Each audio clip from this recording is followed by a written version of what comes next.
I'm Mark. And I'm Carissa. And we're Set on Sainthood.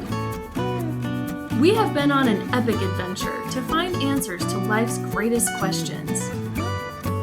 And though the struggle is so real, when you're on an adventure with Christ, it's all worth it. Please join us in the universal call to be Set on Sainthood. Today we're sharing what it was like at the Good Friday procession at the Roman Colosseum. The Colosseum, it's a landmark. Everybody knows about it. Everybody takes pictures like these. But on Good Friday, a very special event takes place every single year. So we decided to check it out as part of our pilgrimage. So it's the Stations of the Cross. We are going to start by talking about figuring out how to get to this event. There is no information. There are no websites or posters. There's nothing. You just gotta try and go on Good Friday. And everybody, chit-chats, oh yeah, it'll start at 9 or whatever. But we ended up going through security at about 5:40. And we didn't just go through security once. We went through security 1, 2, 3, 4, 5, 6, 7 times. Wow, such a holy number. And you do have to enter basically through this side of the Colosseum where the part is chipped away. And you're not supposed to bring in water bottles, so just leave it behind. Otherwise, you have to leave it at the door. They don't care if it's your nicest $100 water bottle. They don't care. Leave it behind. The other thing to note about this event, that while it's beautiful to have candles and Stations of the Cross, is that you will be standing in a crowd literally pressed up against other people for hours and hours and hours, and it was very, very uncomfortable. And when they finally lit the candles, it became dangerous.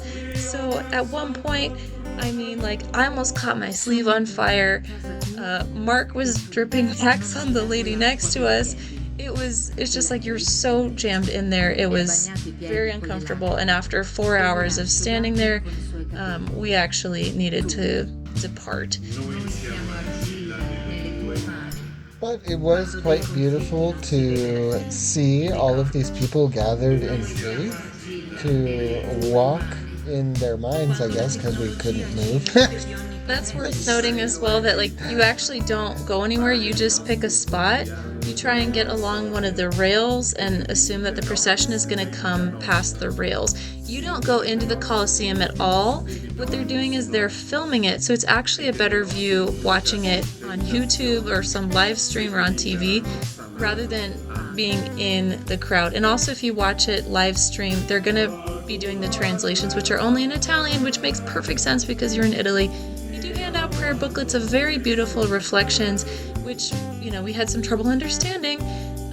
So, if you're not really sure about some of those details, maybe just consider watching it from home, because you're going to get some really beautiful moments and messages from the comfort of your couch.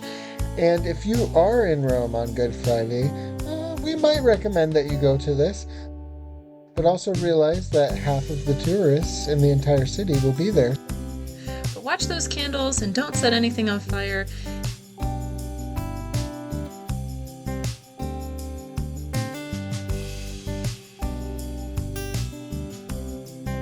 The Colosseum. Thank you so much for joining us today. We're so glad to have this moment to share with you, and we hope you enjoy your next adventure.